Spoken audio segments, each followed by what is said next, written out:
ஹல்லேலூயா, ஹல்லேலூயா. கர்த்தருடைய நாமத்துக்கு ஸ்தோத்திரம். கர்த்தருடைய நாமம் மகிமைப்படுவதாக. இன்றைக்கு 8ஆம் நாள் உபவாச ஜெபம். ஹல்லேலூயா. கர்த்தர் தாமே நம்மோடு பேசுவாராக. மாம்சத்தை மறைத்து ஆவியானவர் வெளிப்படுவாராக. ஹல்லேலூயா.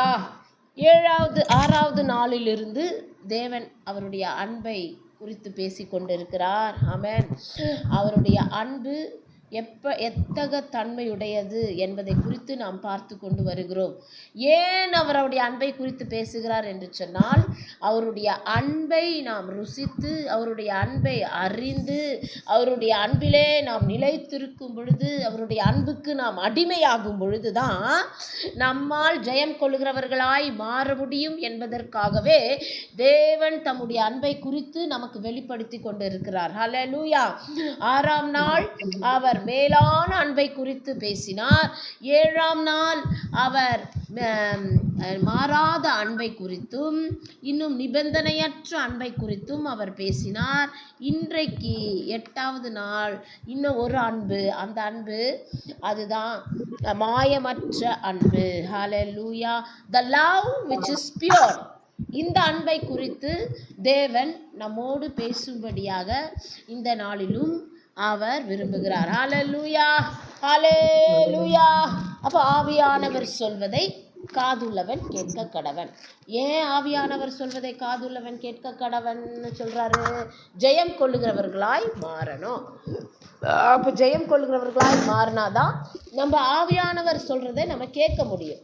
அப்போ ஆவியானவர் சொல்வதை நாம் கேட்க வேண்டுமானால் முதலாவது அவருடைய அன்பு எத்தன்மை உள்ளது, அவருடைய அன்பிலே நாம் முழுகிட வேண்டும். அவருடைய அன்பிலே நாம் முழுகும் பொழுதுதான் நமக்கு ஜெயம். நம்ம அவர் மேலே இன்னும் அதிகமாய் அன்பு வைத்து அவர் சொல்றதெல்லாம் செய்து நாம் ஜெயம் கொள்ளுகிறவர்களாய் மாற முடியும். ஹல்லேலூயா, ஹல்லேலூயா. அப்போ சரி, ஸ்தோத்திரம். இந்த நாளிலும் இப்போ வசனத்தை வாசிப்போம். 1 யோவான் 3ஆம் அதிகாரம் 1ஆம் வசனம். 1 யோவான் 3ஆம் அதிகாரம் 1ஆம் வசனம். நாம் தேவனுடைய பிள்ளைகள் என்று அழைக்கப்படுவதனாலே பிதாவானவர் நமக்கு பாராட்டின அன்பு எவ்வளவு பெரிதென்று பாருங்கள். உலகம் அவரை அறியாதபடினாலே நம்மையும் அறியவில்லை. ஆமென். ஹல்லேலூயா. அப்போ எப்படிப்பட்ட அன்பு?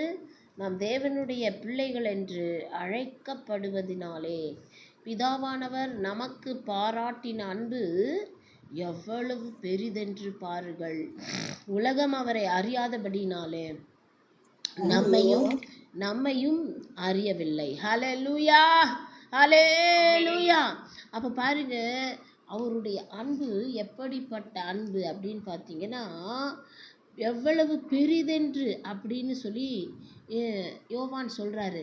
ஆனால் இன்னும் நம்ம நல்லா ஆழமாய் வாசித்து பார்க்கும் பொழுது அவர் நமக்கு பாராட்டின அன்பு எவ்வளவு மாயமற்ற அன்பு. ஏன் அது மாயமற்ற அன்பு அப்படின்னு பார்க்கும்போது, அவர் நம்மை என்ன பண்ணியிருக்கிறாரு? அவர் பயங்கரமாக அவர் பிள்ளைகளாய் அழைக்கப்பட்டு அதனால அவர் நமக்கு பாராட்டுகிறார். பிள்ளைகளாய் அழைக்கப்படுவதற்கு நமக்கு எவ்வளவேனும் தகுதியே கிடையாது. ஆமென். நம்ம தகுதியற்றவர்கள். ஆனாலும் அவர் நம்மளை அவருடைய பிள்ளைகளாய் அழைத்திருக்கிறார் என்று சொன்னால் அவருடைய அன்பு அவ்வளவு மாயமற்ற அன்பு. ஹல்லேலூயா. அவர் மாயமாலம் செய்கிறவர் அல்ல, வேஷம் போடுகிறவர் அல்ல. மாயமில்லாத மாயமற்ற அன்பு. உண்மையாய் நம்மை நேசிக்கிறபடினால்தான் அவர் நம்மளை அழைத்திருக்கிறார். ஆமென். இல்லைன்னா உங்களையும் என்னையும் அவர் அழைக்கணும்னு அவசியமே இல்லை. ஹல்லேலூயா. அவ்வளோ ஒரு நல்ல மாயமற்ற அன்பு. His love is so pure. அதை வந்து நம்மளால் வர்ணிக்கவே முடியாது. ஹல்லேலூயா. பாருங்க, அதே யோவான் எழுதின சுவிசேஷம் 1ஆம் அதிகாரம் 5ஆம் வசனத்தில் வாசிக்கும் பொழுது, தேவன் ஒளியாயிருக்கிறார், அவரில் எவ்வளவேனும் இருள் இல்லை. அது வரைக்கும் போதும். எவ்வளவேனும் இருள் இல்லை. அதுல என்ன இல்லைங்க? இருள் கிடையாது. அப்போ இருள் இல்லாத அன்பு என்ன அன்பு? Pure love. அதுதான் மாயமற்ற அன்பு. அவ்வளோ பர்ஃபெக்டா டிரான்ஸ்பரண்டா நமக்கு தெரியுது. மறைவிடமே அங்க ஒன்றும் கிடையாது. ஒரு லைட்ல நீங்க எல்லாமே பார்க்கலாம், எதையும் மறைக்கவே முடியாது. ஆனா இருட்டுல எல்லாம் பார்க்க முடியாது, எல்லாம் மறைக்கப்படும். ஆனா நம் தேவனிடத்துல இருள் இல்லை, அவரிடத்துல ஒளி தான் இருக்குது. ஆகையால் அவருடைய அன்பை அப்படியே நம்மளால பார்க்க முடியும். Such pure his love is. அவருடைய அன்பு எப்படி இது? அப்படிப்பட்ட ஒரு மாயமற்ற அன்பாய் காணப்படுகிறது. ஹல்லேலூயா, ஹல்லேலூயா. அப்போ 1 யோவான் 4ஆம் அதிகாரம் எடுத்துக்கோங்க. 4ஆம் அதிகாரம் எடுத்து நம்ம வாசிக்கும் போது 16ஆம் வசனத்திலிருந்து வாசிக்க கேட்போம், 19 வரை. தேவன் மேல் வைத்திருக்கிற அன்பை நாம் அறிந்து விசுவாசித்திருக்கிறோம். தேவன் அன்பாகவே இருக்கிறார். அன்பில் நிலைத்திருக்கிறவன் தேவனில் நிலைத்திருக்கிறான், தேவனும் அவனில் நிலைத்திருக்கிறார். படிங்க படிங்க, தொடர்ந்து படிங்க. நியாயத்தீர்ப்பு நாளிலே நமக்கு தைரியம் உண்டாயிருக்கத்தக்கதாக அன்பு நம்மிடத்தில் பூரணப்படுகிறது. ஏனென்றால் அவர் இருக்கிற பிரகாரமாக நாமும் இவ்வுலகத்தில் இருக்கிறோம். அன்பிலே பயமில்லை. பூரண அன்பு பயத்தை புறப்பே தள்ளும். பயமானது வேதனை உள்ளது. பயப்படுகிறவன் அன்பில் பூரணப்பட்டவன் அல்ல. அவர் முந்தி நம்மிடத்தில் அன்பு கூர்ந்தபடியால் நாமும் அவரிடத்தில் அன்பு கூறுகிறோம். ஆமென், ஹல்லேலூயா. அப்போ எப்படி நேத்திக்கு ஆண்டவர் சொன்னாரு, நிபந்தனையற்ற அன்பு அப்படின்னு பேசும்போது தேவன் சொன்னாரு, அந்த அன்புல நம்ம அவர் தரிக்கும் பொழுது அந்த அன்புல நமக்கு என்ன இருக்காது? பயம் இல்லை. ஏன் அப்படின்னு கேட்டிங்கன்னா, அதுக்கு மேலுள்ள வசனத்தில் நீங்கள் பார்க்கும் பொழுது, நியாய தீர்ப்பு நாளிலே நமக்கு தைரியம் உண்டாயிருப்பதற்காக அந்த அன்பு நம்மிடத்தில் பூர்ணப்படுகிறது. அப்போது அவருடைய அன்பு அவ்வளோ தூரம் நம்ம பூரணப்பட்டால்தான் நியாய தீர்ப்பு நாளிலே தைரியமாக நிற்க முடியும். சரி, அதுக்கு முன்னாடி வசனத்துல இருந்து நம்ம தியானிப்போம். தேவன் நம்மேல் வைத்திருக்கிற அன்பை நாம் அறிந்து விசுவாசித்திருக்கிறோம். தேவன் அன்பாகவே இருக்கிறார். அவர் எப்படி இருக்கிறாரு? அவர் அவ்வளோ அன்பா இருக்கிறார். அவருடைய அன்பு அவ்வளோ பர்ஃபெக்ட் அன்பு. அதாவது அதுல ஒரு ஒளிவும் மறைவும் கிடையாது. அதுல வந்து ஒரு தவறான ஒரு காரியமும் அதுல இல்லை. எல்லாமே வந்து மாயமில்லாத மாயமற்ற அன்பு நம்மளுடைய தேவனுடைய அன்பு. அவர் எப்பேற்பட்ட அன்பு நம்ம மேல வச்சிருக்கிறாரு, நம்ம விசுவாசித்து இருக்கிறோம். அவர் எப்பொழுது நம்ம மேல அன்பாகவே இருக்கிறார். அதனால தான் ஆண்டவர் சொல்றாரு, நம்ம அந்த அன்பிலே நிலைத்திருக்கிறவர்களாய் காணப்படும் பொழுது அவரும் நம்மில் நிலைத்திருப்பார். நாம் பூரணப்பட முடியும். ஹல்லேலூயா. நாம் பூரணப்பட்டால்தான் நியாய தீர்ப்பு நாளிலே நமக்கு தைரியம் உண்டாயிருக்கும். அப்போ நம்ம ஜெயம் கொள்ளுகிறவர்களாய் மாறணும் அப்படின்னு சொன்னால், அவருடைய மாயமற்ற அன்பை உணர்ந்தவர்களாய் அவருடைய அன்பிலே நாம் நிலைத்திருக்க வேண்டும். நம்பர் 1. 2வது என்ன பண்ணோம்? அந்த அன்பிலே நாம் பூரணப்பட வேண்டும். ஃபஸ்ட்டு நிலைத்திருக்கணும், 2வது பூரணப்படணும். ஹல்லேலூயா. அப்பந்தான் அவர், ஏனெனில் அவர் இருக்கிற பிரகாரமாக நாமும் இவ்வுலகத்தில் இருக்கிறோம். அப்பந்தான் அவர் இருக்கிற மாதிரியே நம்மளால இருக்க முடியும். அவருடைய அன்பு எவ்வளோ பியூரோ அப்படி நம்மளுடைய அன்பும் தேவன் மேல் வைத்திருக்கிற அவர் மேல் நம்ம வைத்திருக்கிற அன்பும் பியூராக இருக்கும். ஆமென். அப்போது இப்போ என்ன ஆண்டவர் சொல்ல வராரு அப்படின்றத நீங்கள் நல்லா சற்று ஆழமாய் சிந்தித்து பார்த்தீங்கன்னா, ஏன் ஆண்டவர் வந்து மாயமற்ற அன்புன்னு சொல்லி கொடுக்குறாரு நமக்கு அப்படின்னு கேட்டிங்கன்னா, நம்ம ஆண்டவர் மேலே வைக்கிற அன்பு மாயம் இல்லாத அன்பாய் காணப்படணும். நிறைய பேர் இன்னைக்கு நம்ம சொல்கிறோம் நம்ம தேவன் மேலே அன்பாக இருக்கிறோம், நாம் தேவனை நேசிக்கிறோம், அன்பாகவே இருக்கிறோம், எங்களுக்கு ஏசப்பானா ரொம்ப பிடிக்கும்னு சொல்லிட்டு ஏசப்பா சொல்றது எதையுமே நம்ம செய்யறதில்ல, நம்ம இஷ்டப்படி நம்ம செய்கிறோம். அப்போ நமக்கு உண்மையான அன்பு இருக்கா? Is it pure love? உண்மையான அன்பு தேவனிடத்துல நம்ம வைப்போமானால் அப்படியே அவர் சொல்றதுக்கு நம்ம கீழ்ப்படிவோம். வசனம் சொல்லுகிறது போல அவர் இருக்கிற பிரகாரமாக நாமும் இவ்வுலகத்தில் இருக்கிறோம். அவர் எப்படி இருக்கிறாரோ அப்படி நாம இருக்கணும். அப்படி இருக்கிறோமா? ஹல்லேலூயா. அதுதான் தேவன் சொல்லுகிறார். அப்போ நாம் ஜெயம் கொள்ளுகிறவர்களாய் மாறணும்னா வசனம் சொல்லுகிறபடி அவர் இருக்கிற பிரகாரமாக நாமும் இவ்வுலகத்தில் இருக்க வேண்டும். இருக்கிறோம் நம்ம சொல்லிக்கிறோம், ஆனால் அப்படி இருக்கிறோமா ஆராய்ந்து பார்க்க வேண்டும், நம்மை நாமே சோதித்து பார்க்க வேண்டும். ஏசப்பா சொல்கிற ஒரு விஷயத்தையும் அப்படியே கீழ்ப்படுகிறோமா? அவர் வேண்டான்னு சொல்கிற வார்த்தையை நம்ம அப்படியே கீழ்ப்படிச்சு கடைப்பிடிச்சு அப்படியே செய்கிறோமா? இதை நாம் யோசித்து பார்க்க வேண்டும். ஹல்லேலூயா. அப்போது அன்பிலே பயமில்லை, பூரண அன்பு பயத்தை நேற்றைய தினம் இந்த வசனத்தை நாம் தியானித்தோம். அதுக்கு அடுத்த வசனம், அவர் முந்தி நம்மிடத்தில் அன்பு கூர்ந்தபடியால் நாமும் அவரிடத்தில் அன்பு கூறுகிறோம். அவர் தான் ஃபஸ்ட்டு நம்மளை மேலே அன்பு கூர்ந்தார். ஹல்லேலூயா. அப்போது நம்ம பாவியாக இருக்கும்போதே அவர் அன்பு கூர்ந்ததுனால அவருடைய அன்பு எப்பேற்பட்ட அன்புங்க! It is so pure. அதில் ஒளிவு மறைவில்லை, அதில் மாயமாலம் இல்லை, அதில் பொய் சொல்லுதல் இல்லை, அதில் வேஷம் இல்லை. அவ்வளோ பியூர் அவருடைய லவ். அப்படிப்பட்ட அந்த அன்புக்கு நம்மை நாமே தாழ்த்தி நாமும் அவரை போலவே இருந்து அவர் மேல் நாமும் அப்படிப்பட்ட மாயமற்ற அன்பு நம்ம செலுத்தும் பொழுதுதான் தேவன் என்ன பண்ணுவார்? நம்மளை ஜெயம் கொள்கிறவர்களாய் மாற்றுவார். ஹல்லேலூயா, ஹல்லேலூயா. செப்பனியா தீர்க்கதரிசியின் புஸ்தகம் 3ஆம் அதிகாரம் 7ஆம் வசனம். செப்பனியா எடுங்க, வாசிங்க. 3:17.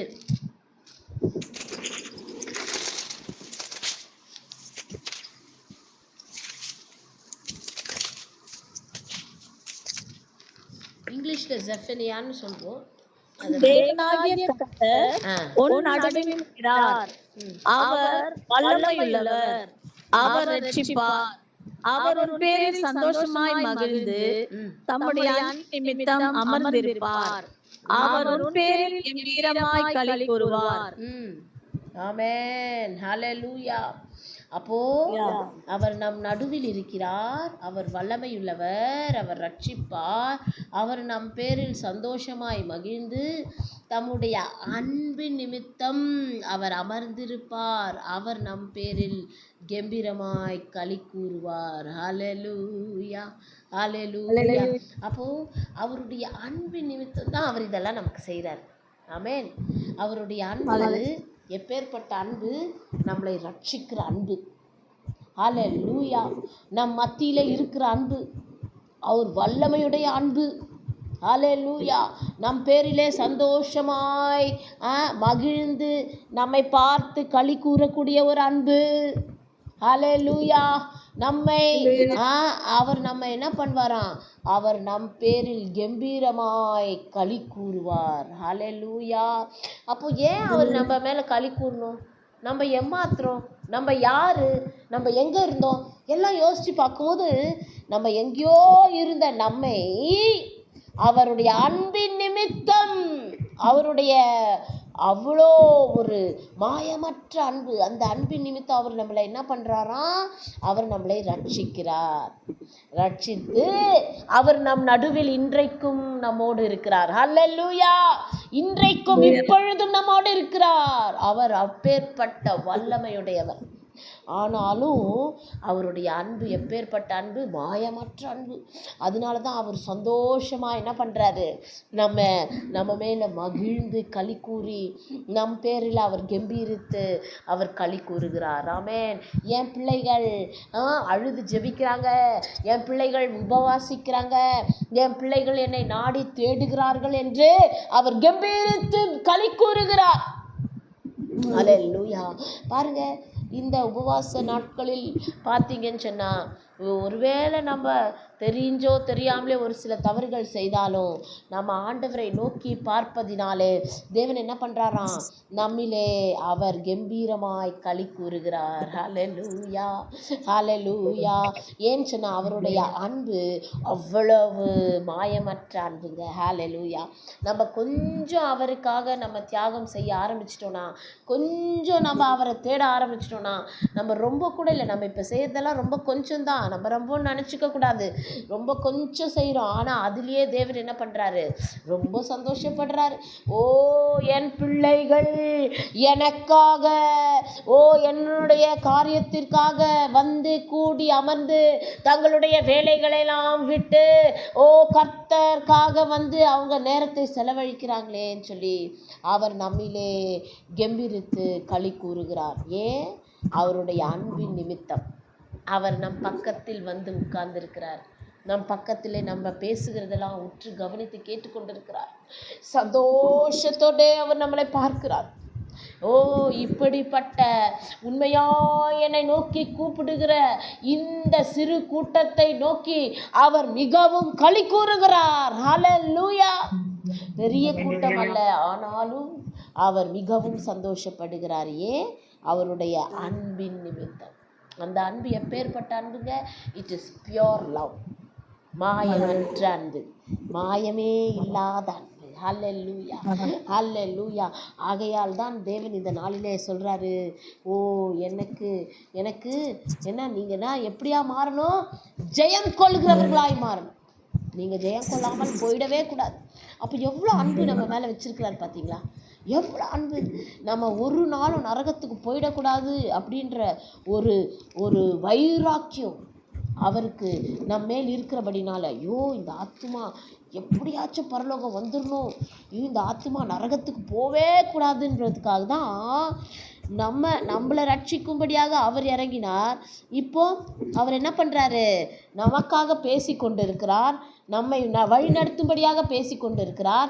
அது மட்டுமல்ல, நம்மளை கொண்டு இன்னும் அதே போல இன்னும் எந்த ஆத்துமாக்கள் எல்லாம் அழிவுக்கு நேராய் கடந்து செல்லுகிறதோ அந்த ஆத்துமாக்களை எல்லாம் பரலோகத்துக்கு நேராய் நடத்தும்படியாக, அவர்களையும் ஜெயம் கொள்கிறவர்களாய் மாறும்படியாக செய்வதற்கு தான் அவருடைய அன்பு நம்மோடு பேசி கொண்டு இருக்கிறது. ஹல்லேலூயா. அவருடைய அன்பு, அந்த அன்பு நம்மை பார்த்து பேசிக்கொண்டு இருக்குது. ஹல்லேலூயா, ஹல்லேலூயா.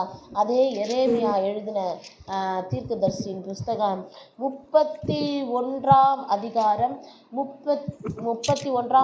3ஆம் வசனம் வாசி.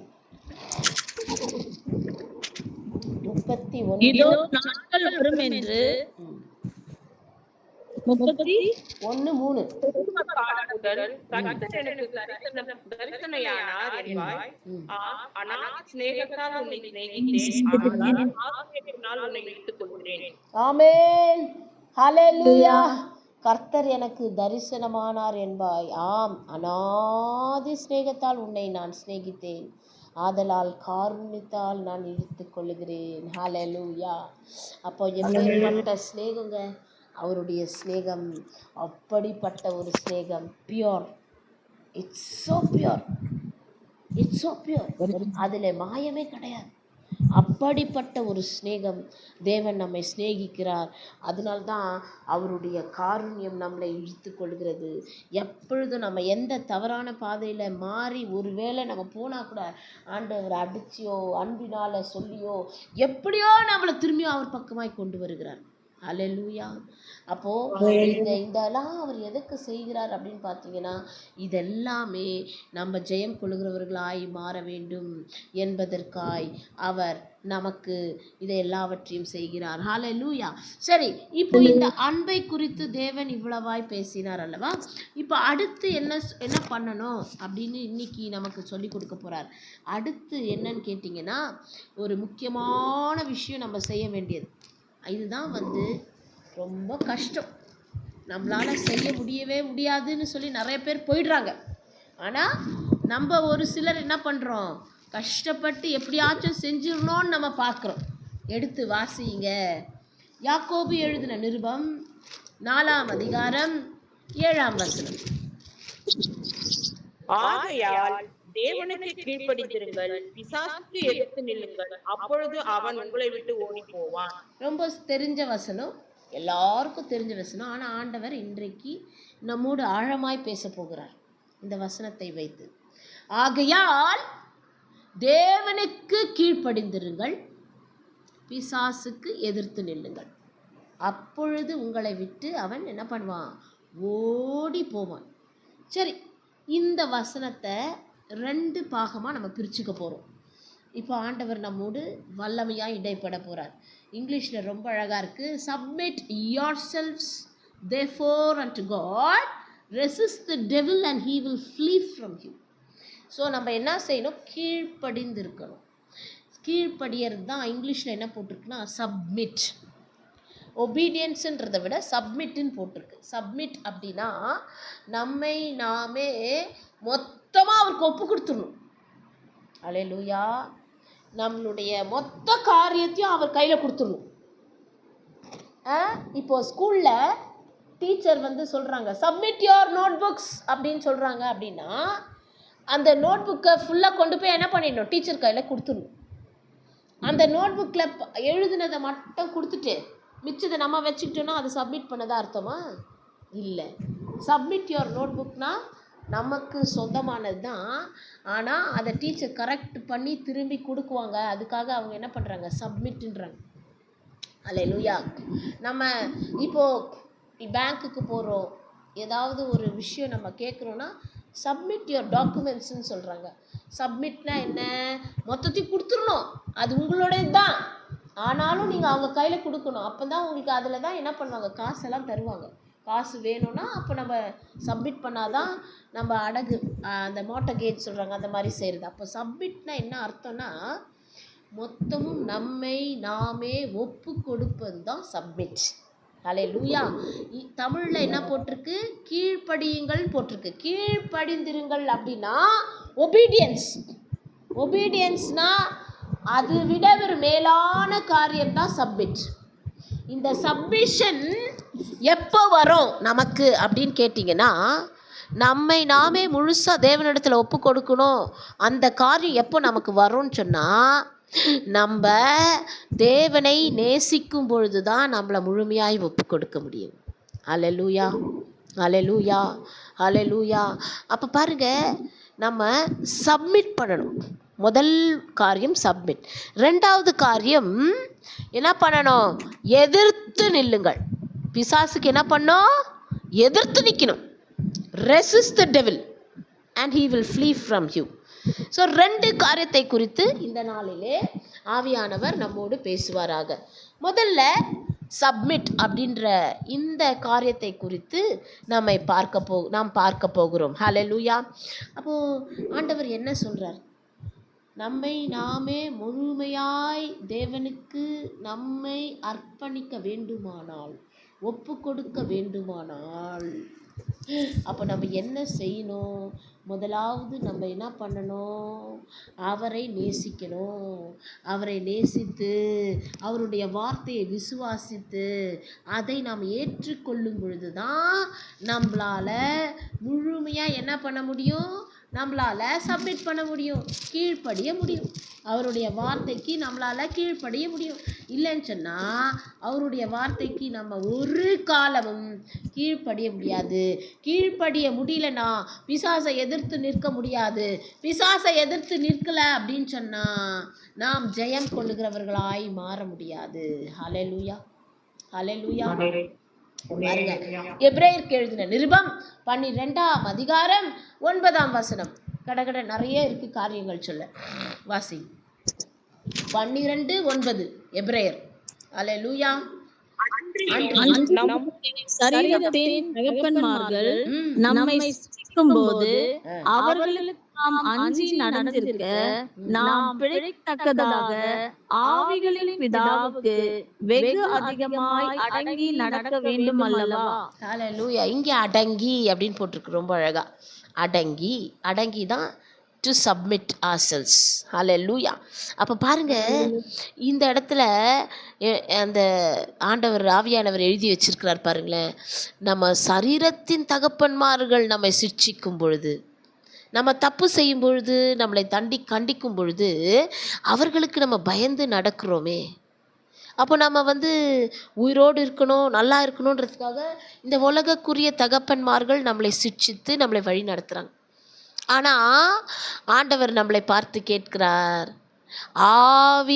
ஆவிகளின் பிதாவுக்கு, யாருங்க? ஆவிகளின் பிதாவுக்கு வெகு அதிகமாய் அடங்கி நடக்க வேண்டும் அல்லவா?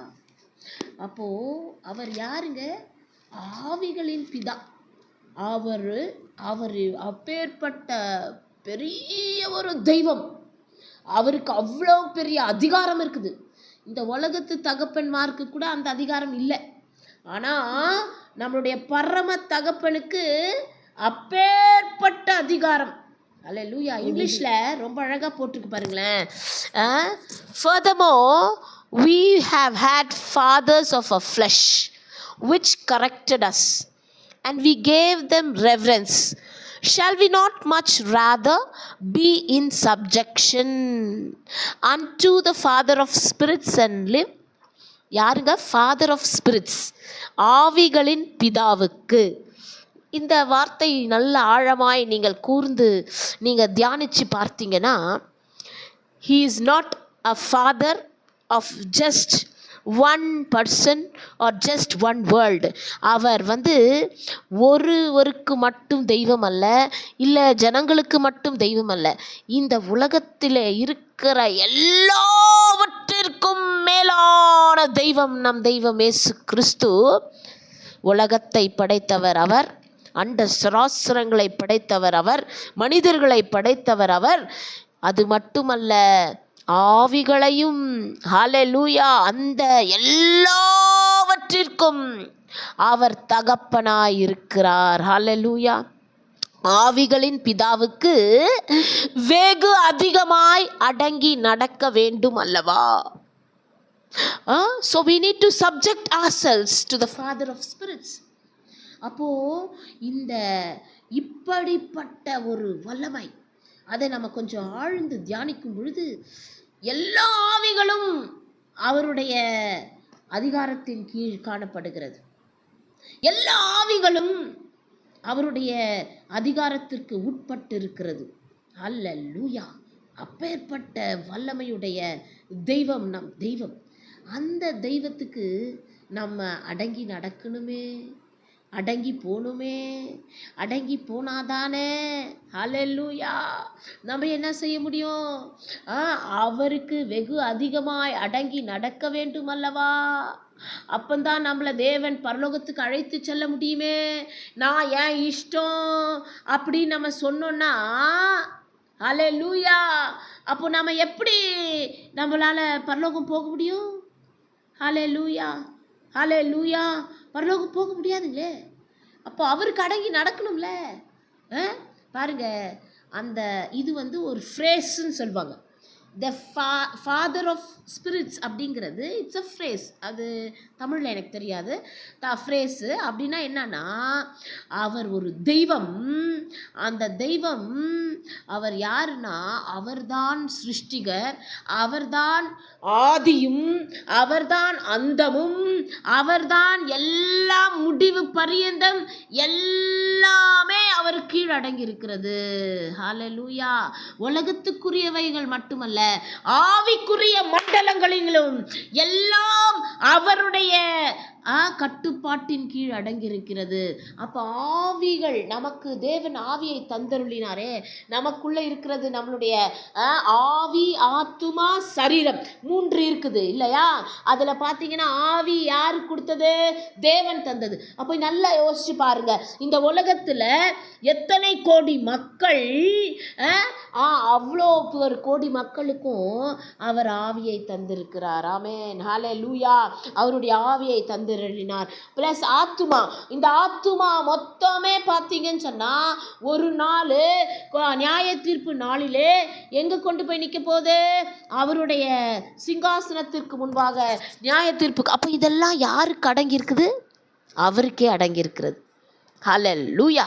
அப்போது இது பார்த்தீங்கன்னு சொன்னால் இது ஒரு ஆழமான ஒரு வார்த்தை, ஆவிகளின் தகப்பன்.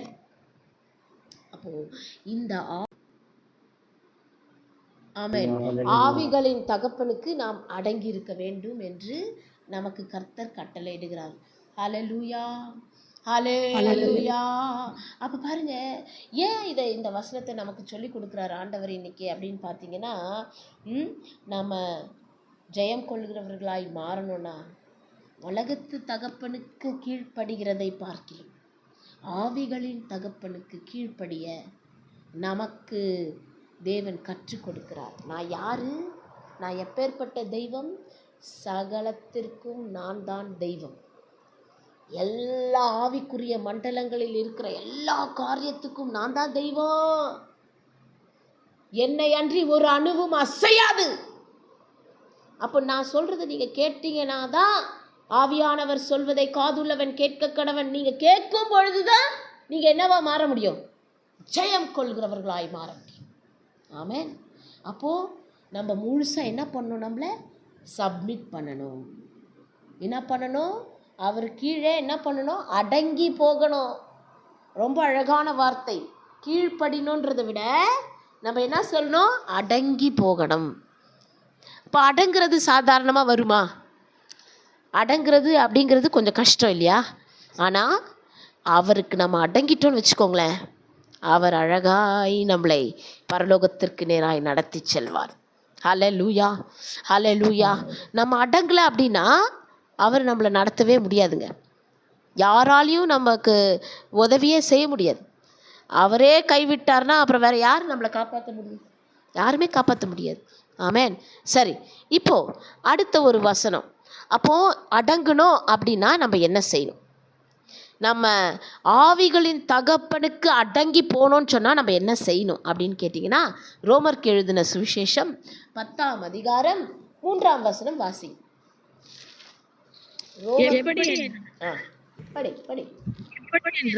அவர்கள் தேவ நீதியை அறியாமல் தங்கள் சுயநீதியை நிலைநிறுத்த தேடுகிறபடியால் தேவ நீதிக்கு கீழ்ப்படியாதிருக்கிறார்கள்.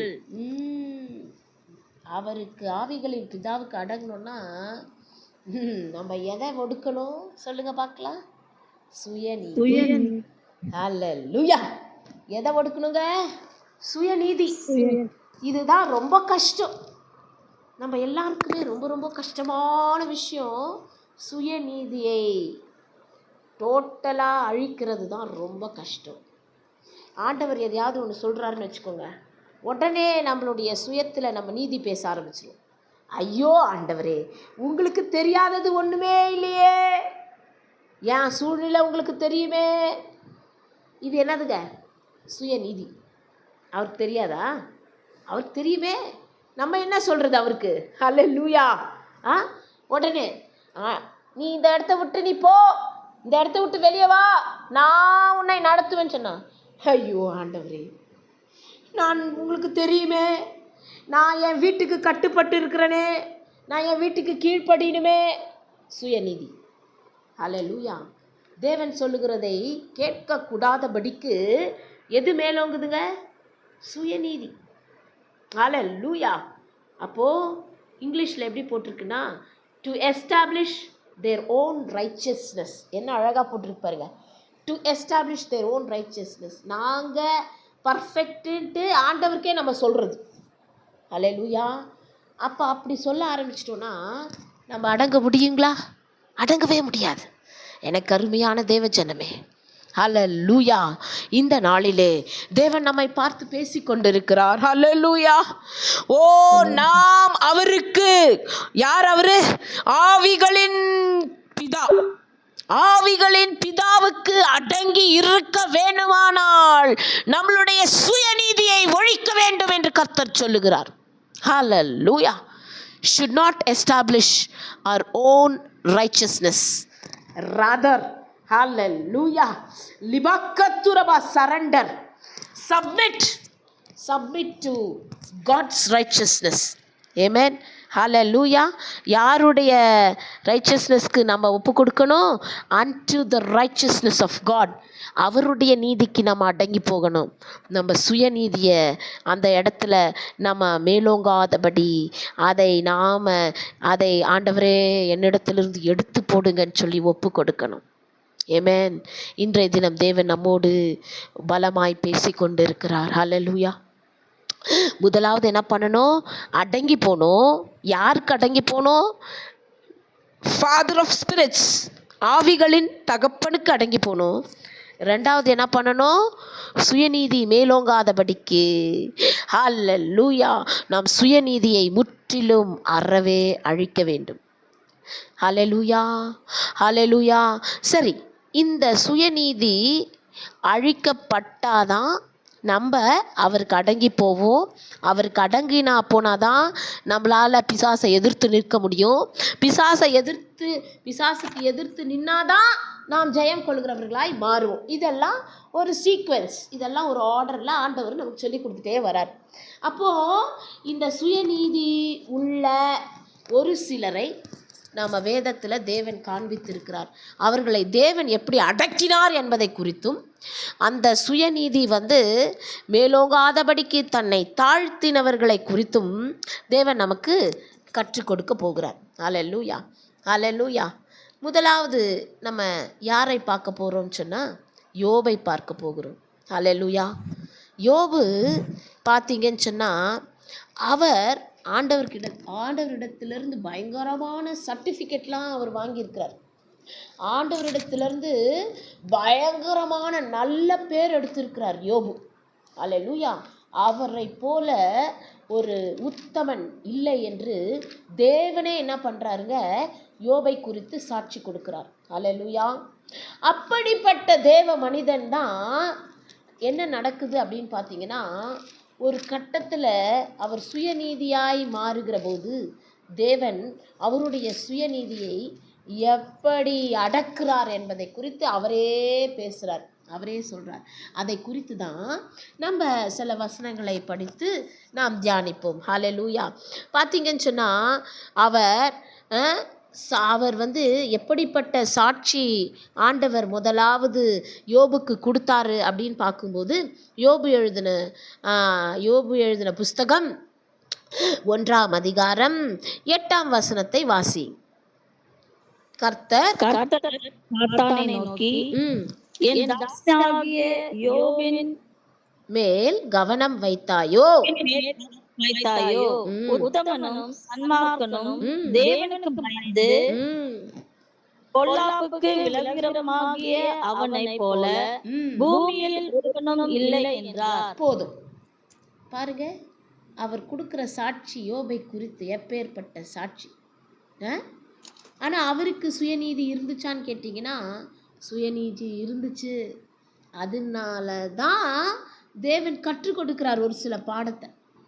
அப்போ இந்த நாளிலே இந்த சுயநீதி என்பது ரொம்ப ரொம்ப மோசமான காரியம். தேவன் அதை முற்றிலும் அருவருக்கிறார். தேவன் அதை தேவனுக்கு பிரியமே இல்லாத காரியம் இந்த சுயநீதி தான். இப்போ பாருங்கள், முதல்ல ஆண்டவர் யோபை குறித்து ஒரு நல்ல சாட்சி சாத்தானுக்கிட்ட கொடுக்குறார்.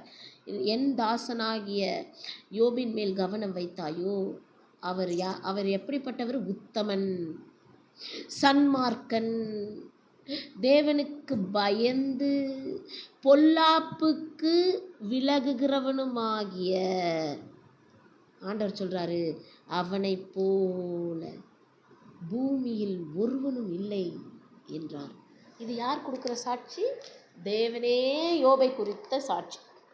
அப்போ அப்படி இருக்கும்போது அவ்வளோ ஒரு மனுஷன், நல்ல ஒரு சர்டிஃபிகேட் எடுத்த மனுஷன், ஒரு ஆண்டவருடைய பாதுகாப்பு ஆண்டவர் நல்லா யோபை ஆசீர்வதிச்சு, யோபு பெரிய ஐஸ்வர்யவானாய் வாழ்ந்து அப்படிலாம் இருக்கும் பொழுது அப்போ ஆண்டவர் அவனை குறித்து சொன்ன சாட்சி இது. ஆனால் என்ன ஆச்சு, அவனுக்கு ஒரு டெஸ்ட்டு சாத்தான் மூலியமா தேவன் கொடுத்தபோது அப்பந்தான் நிறைய காரியங்கள். அப்போது யோபை வந்து தேவன் என்ன பண்ணுறாரு, பின்னாடி வசனங்கள் நம்ம வாசிக்கும் பொழுது அப்போ யோபு வந்து தன் சுயநீதியை அறிக்கை செய்து ஒப்பு கொடுத்து ஜெபிக்கும் பொழுது தான் தேவன்கிட்ட அவன் சொல்கிறான், நான் வந்து இப்படி இருக்கக்கூடாது ஆண்டவரே, என்னை மாற்றுங்க அப்படின்னு சொல்லி ஒப்பு கொடுக்கும் பொழுது, நான் எம்மாத்திரம் சொல்லும் பொழுது தான் தேவன் இறங்குகிறார். ஹல்லேலூயா, ஹல்லேலூயா. பாருங்க, இப்போ இங்கிலீஷில் ரொம்ப அழகாக இருக்குது, there is none like him in the earth. யாருமே இந்த உலகத்திலேயே இந்த பூமியிலே யாரும் இல்லை அப்படின்னு சொல்லி சொல்கிறார். சரி, இப்போ அப்படியே நீங்கள் எடுத்து வாசிக்கும்போது அதே 1ஆம் அதிகாரத்தில் 21ஆம் வசனத்தை வாசி.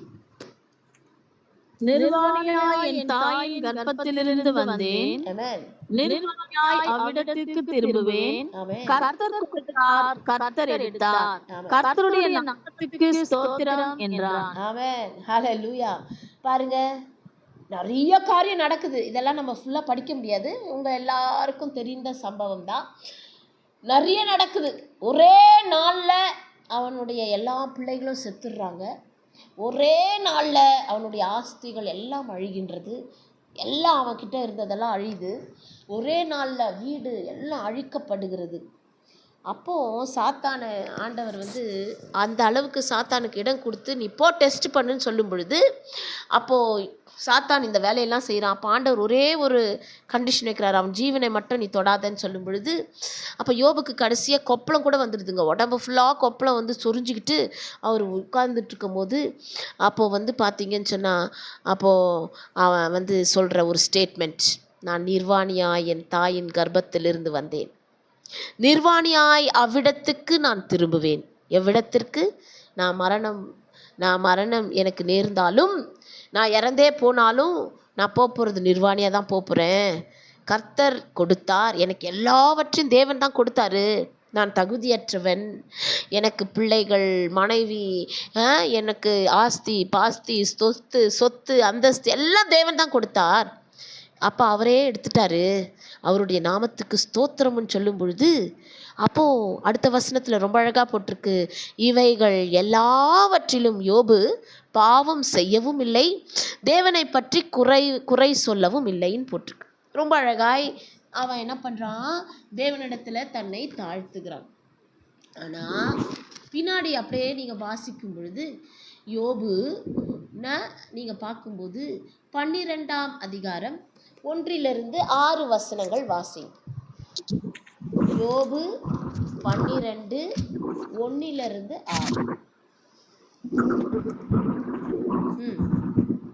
பிரதித்திரமாக, நீங்களே ஞானமுள்ள ஜனங்கள், உங்களுக்குள்ளே ஞானம் சாகும். உங்களைப் போல எனக்கும் புத்தி உண்டு, உங்களிலும் நான் தாழ்ந்தவன் அல்ல. இப்படிப்பட்ட அறியாதவன் யார்? என் சிநேகிதரால் நான் நிந்திக்கப்பட்டு தேவனை நோக்கி பிரார்த்திப்பேன். அவர் எனக்கு மறு உதவு அருள்வார். உத்தமனாகி நீதிமான் பரியாசப்படுகிறான். சுகமாய் இருக்கிறவனுடைய நினைவில் இகழ்ச்சி அடைகிறான்.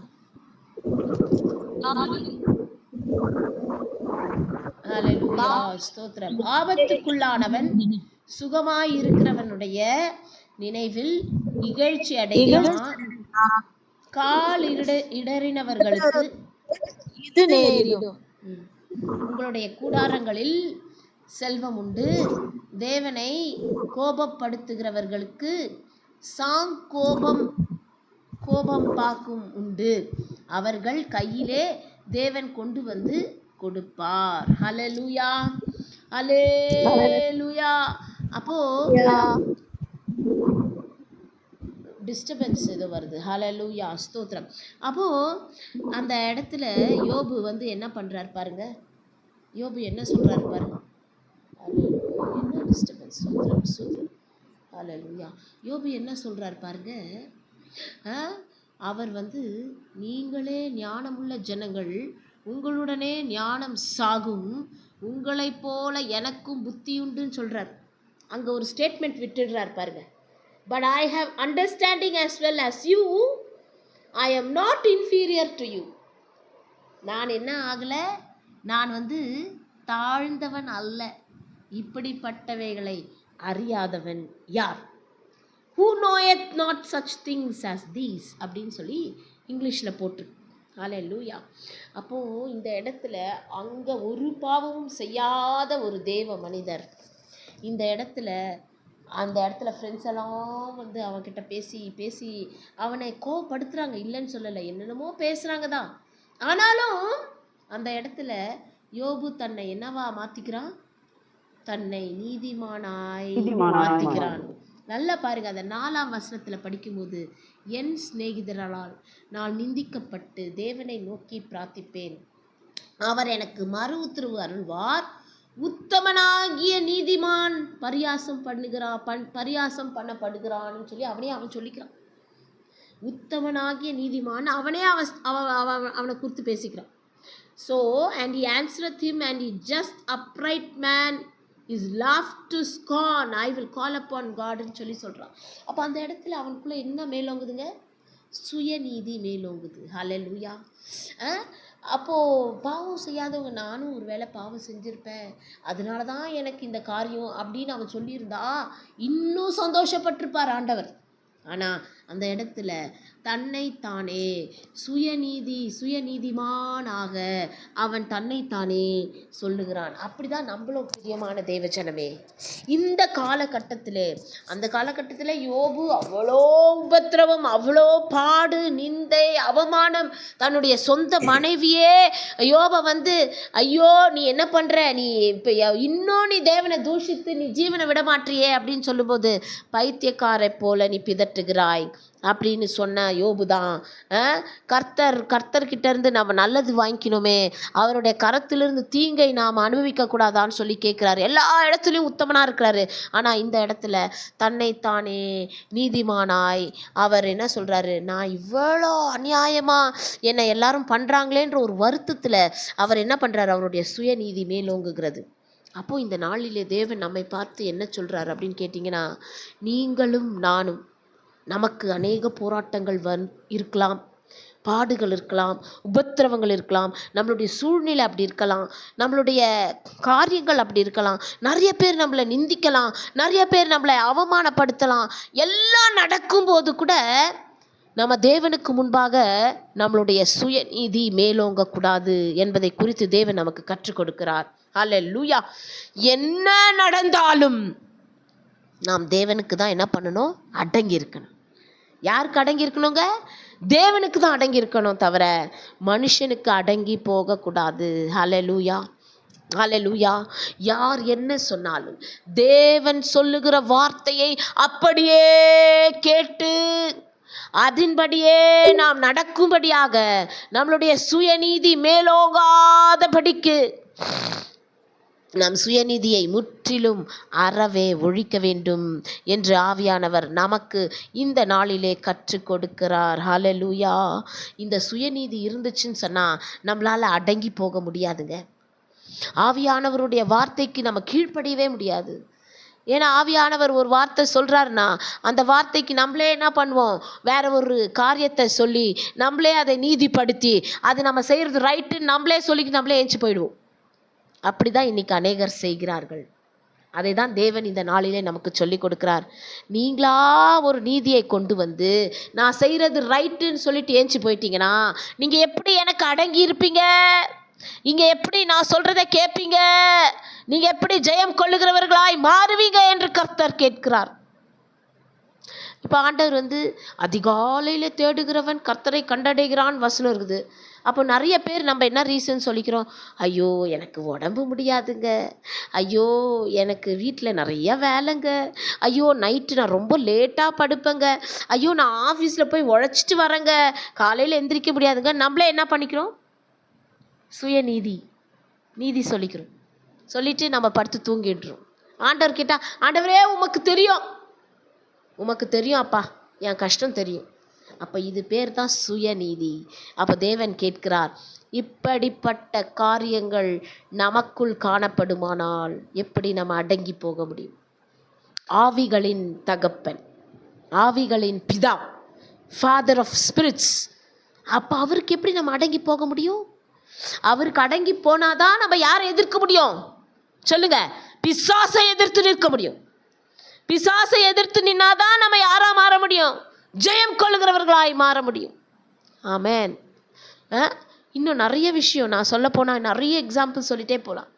நம்மளுடைய பெற்றோர்கள், நம்மளுடைய உறவினருக்காக, நம்மளுடைய ஃப்ரெண்ட்ஸ் சர்க்கிள்காக, நம்மளுடைய ஃபேமிலிக்காக, நம்மளுடைய கணவன் மனைவிக்காக, நம்மளுடைய பிள்ளைகளுக்காக நம்ம நிறைய காரியங்கள் தேவன் சொல்வதை கீழ்ப்படியாத படிக்கு சுயநீதி மேலோங்கிறபடினாலே இன்றைக்கு ஆவியானவர் மிகவும் வைராக்கியமாய் எச்சரித்து கொண்டிருக்கிறார். ஹல்லேலூயா. இந்த சுயநீதி தான் என்ன பண்ணணும்? டோட்டலாக நம்ம அறவே ஒழிக்க வேண்டும். இப்போது கடைசியாக ஆண்டவர் யோபுக்கு எப்படி அது நடக்குதுன்னு பாருங்க. யோபுடைய சரித்திரத்தில் அப்படியே வாசிச்சே வரும்போதும் 40ஆம் அதிகாரம் யோபு 40 3லேருந்து 5ஆம் வசனம் வரைக்கும் வாசி. யோபு 40 3லேருந்து 5. கடகடன் வாசிங்க, எடுத்தவங்க வாசிக்கலாம். அல்லேலூயா. கர்த்தருக்கு பிரதித்திரமாக, இதோ நான் நீசன், நான் உமக்கு என்ன மறுஉத்தரவு சொல்வேன்? என் கண்ணால் என் வாயை பொத்திக் கொள்கிறேன். நான் ஒரு தரம் பேசினேன், இனி நான் பிரதியுத்தரம் கொடாமலும் பேசாமலும் இருப்பேன் என்றான். ஹல்லேலூயா, ஹல்லேலூயா. பாருங்க, அந்த இடத்துல யோபு என்ன பண்றாரு? எல்லாத்தையும் உடைச்சிடுறார். அப்போ அவர் தன்னை முற்றிலும் சுயநீதியை உடைச்சு தேவன் பாதத்திலே அவர் தன்னை தாழ்த்துகிறார். ஹல்லேலூயா. அவர் என்ன சொல்றாரு? கர்த்தருக்கு பிரதியுத்தரமாக, இதோ நான் நீசன், நான் உமக்கு என்ன மறு உத்தரவு சொல்ல முடியும்? என் கையினால் என் வாயை நான் பொத்திக் கொள்ளுகிறேன்.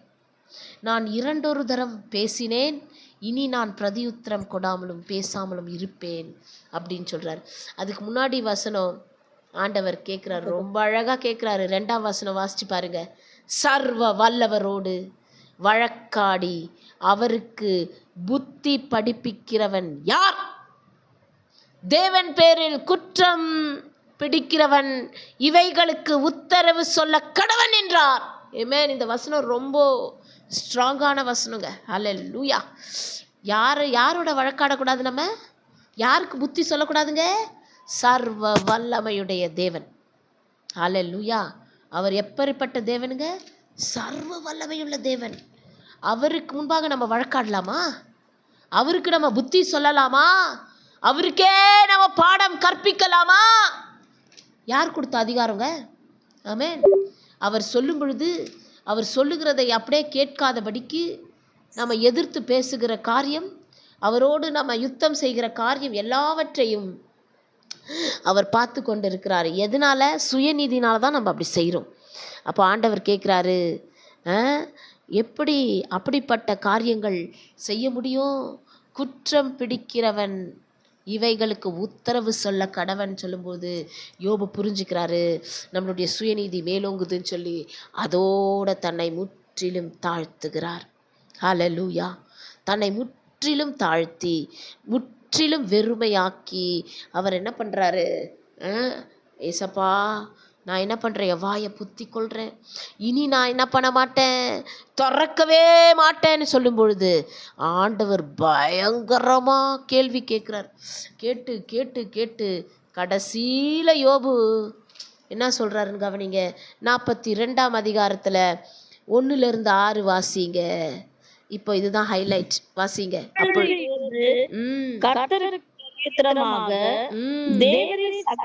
செய்ய வல்லவர், நீ நினைத்தது தடைப்படாது என்பதை அறிந்திருக்கிறேன். அறிவித்தல் ஆலோசனையை மறைக்கிற இவன் யார்? ஆகையால் நான் எனக்கு தெரியாததையும் என் எட்டாததையும் நான் அறியாததையும் அளப்பினேன் என்கிறேன். ம் நீர் எனக்கு செவி கொடும், ம் அப்பொழுது நான் பேசுவேன். ம் நான் கேள்வி கேட்பேன், நீர் எனக்கு உத்தரவு சொல்லும். ம் என் காதினால் படிங்க. காதினால் உம்மை குறித்து கேள்விப்பட்டேன், ம் இப்பொழுதோ என் கண் உம்மை காண்கிறது.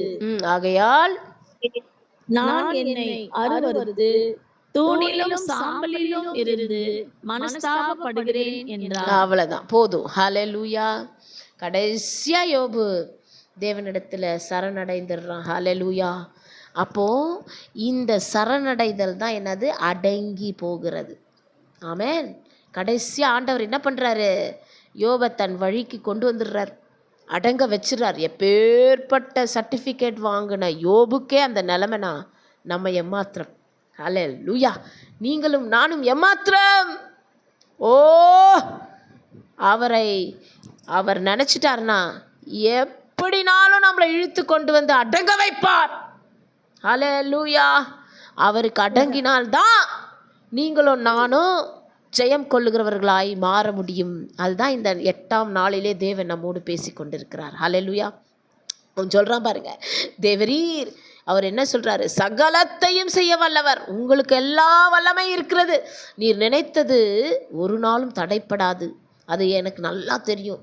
நான் அறிவில்லாம நான் ஆலோசனையை மறைக்கிறவன் யார்? இவன் யார்? நான் யாருங்க? நான் யாரும் கிடையாது ஏசப்பா. ஆகையால் நான் எனக்கு தெரியாததையும் என் புத்திக்கு எட்டாததையும் நான் அறியாததையும் அளப்பினேன் என்றான். இதுதான் முக்கியமான வசனம். நம்ம ஆண்டவர்கிட்டயே போய், ஆண்டவரே என் வயசு உங்களுக்கு தெரியும், என் நிலைமை உங்களுக்கு தெரியும், என் சூழ்நிலை உங்களுக்கு தெரியும், என்னுடைய போராட்டம் உங்களுக்கு தெரியும், என் கஷ்டம் உங்களுக்கு தெரியும் நீங்கள் சொன்னீங்கன்னு சொன்னால் அது சுயநீதி. அதெல்லாம் சொல்லாமல் நம்ம ஆண்டவர்கிட்ட என்ன சொல்லணும்? ஆண்டவரே எனக்கு நீங்கள் என்ன பண்ணுங்க, எனக்கு சொல்லி கொடுங்க.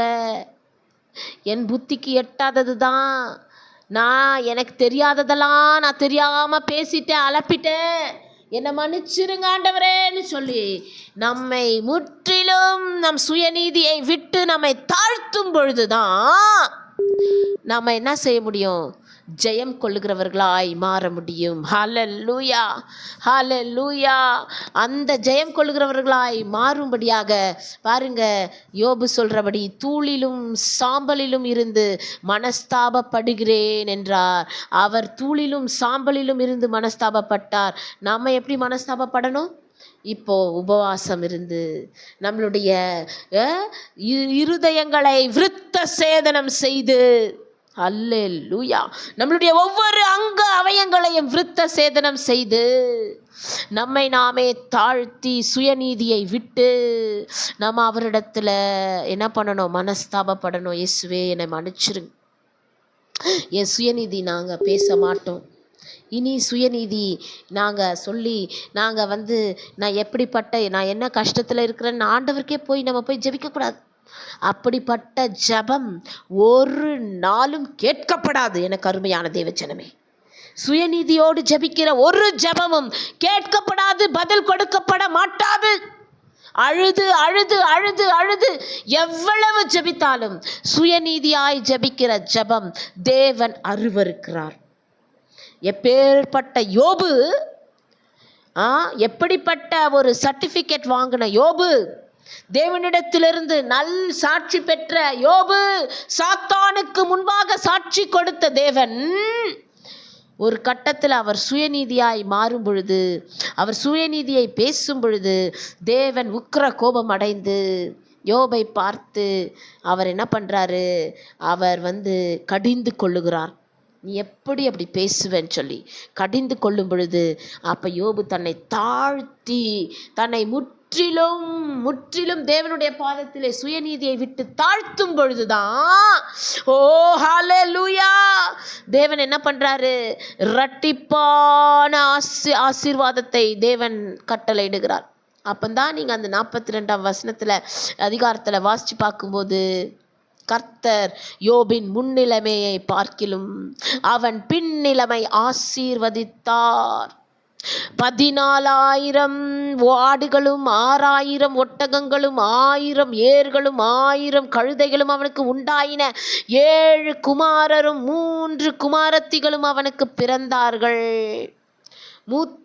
அப்படின்னு சொல்லி வசனம் ரொம்ப அழகா போட்டிருக்கு. அப்போ அந்த இடத்துல ஆண்டவர் எல்லாவற்றிலும் இதற்கு பின்பு யோபு 140 வருஷம் உயிரோடு இருந்து 4 தலைமுறையாக தன் பிள்ளைகளையும் தன் பிள்ளைகளுடைய பிள்ளைகளையும் கண்டான்.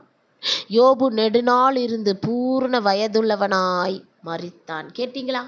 அப்போ இந்த ஆசீர்வாதம் ஒரு மனுஷனுக்கு தேவன் கட்டளையிடணும்னு சொன்னான். அவர் நம்மை ஆசீர்வதிக்கணும். இங்கே யோபு பூர்ண வயதாகி மரித்தான் இருக்கு. ஆனால் நமக்கு ஆண்டவர் இன்னைக்கு என்ன சொல்றாரு? ஜெயம் கொள்ளுகிறவர்களாய் மாற வேண்டுமானால், நாம் நித்திய ஜீவனை சுதந்தரிக்க வேண்டுமானால், அந்த பரலோகத்திலே நாம் அவர் கொடுக்கிற எல்லா ரிவார்ட்ஸ், கிஃப்ட்ஸ், அந்த பலனை நாம் அடைய வேண்டுமானால் நாமும் நம் சுயநீதியை விட்டொழிக்க வேண்டும். ஹல்லேலூயா, அல்லேலூயா. அந்த சுயநீதி நமக்குள் காணப்படக்கூடாது. அவருக்குள் நாம் அடங்கி இருக்க வேண்டும். அல்லேலூயா. அவர் யாரு? ஆவிகளின் தகப்பன். ஆவிகளின் தகப்பனுக்கு நாம் அடங்கி இருக்க வேண்டும். ஹல்லேலூயா. அந்த மாதிரி நம்ம இருக்கும் பொழுதுதான் நம்மளையும் தேவன் என்ன பண்ணுவார்? ஜெயம் கொள்ளுகிறவர்களாய் மாறுவார். நான் இன்னும் நிறைய காரியங்களை குறித்து சொல்லணும்னு இருக்கேன். ஆனால் இன்றைக்கு நேரம் போதாததினாலே இன்றைக்கு இந்த யோபின் காரியத்தோடு நம்ம முடிச்சுக்கலாம். தொடர்ந்து நாளைய தினம் நாம் இன்னும் ஒரு சில காரியங்கள், இன்றைக்கு நாம் அடங்கி இருக்கணும் என்ற தலைப்பை மட்டும்தான் பார்த்துருக்கோம். இன்னும் பிசாசுக்கு எதிர்த்து நிற்கணுன்ற தலைப்பையும் நம்ம பார்க்கணும். அப்போது இந்த காரியத்தை குறித்து கர்த்தருக்கு சித்தமானால் நாளைய தினம் நாம் தியானிப்போம். ஹல்லேலூயா. கர்த்தர் தாமே இந்த சாட்சியை இந்த செய்தியை ஆசீர்வதிப்பாராக. கர்த்தருடைய நாமத்துக்கு ஸ்தோத்திரம் உண்டாவதாக. ஆமென்.